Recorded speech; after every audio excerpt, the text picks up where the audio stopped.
Was Harley Race traveling with you on the road too? Harley Race traveled everywhere with me and was very great mentor, and that was very helpful as well. That helped take.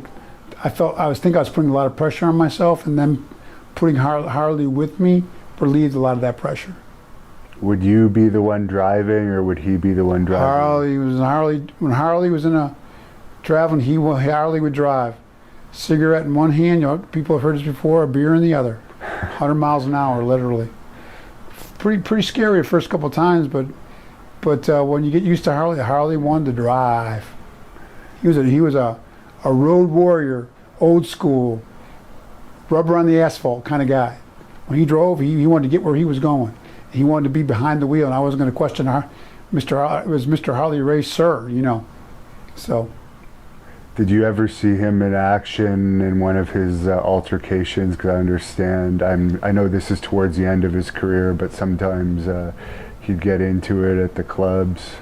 I saw him do some of his hand stuff with guys, where he'd hand wrestle with guys and twist their arm over. He did some unbelievable stuff with his hand strength, but Harley was also at that stage of his career. I heard Harley when he was young days. My gosh, he was like, came out of would wrestle people out of the crowd when he was 15 years old. What an unbelievable man and a career. So, but he wasn't. He was definitely more laid back at that stage when I was around, for sure. And I understand at one point they were going to release him or something, and you stood up for him. Well, yeah, it wasn't just him. I was standing up for Harley because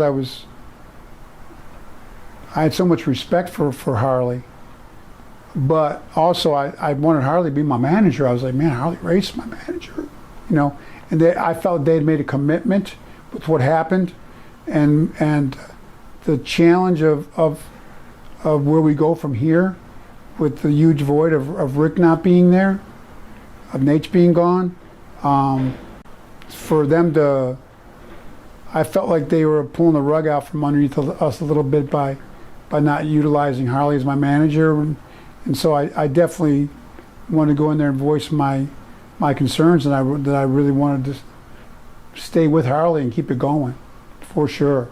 But I had massive respect for Harley and still do, so that was like a no-brainer to go in there, and wasn't like I was doing anything great. It was for me too, and they kind of promised that at the time, so I felt I definitely needed to let them know how I felt about it, for sure.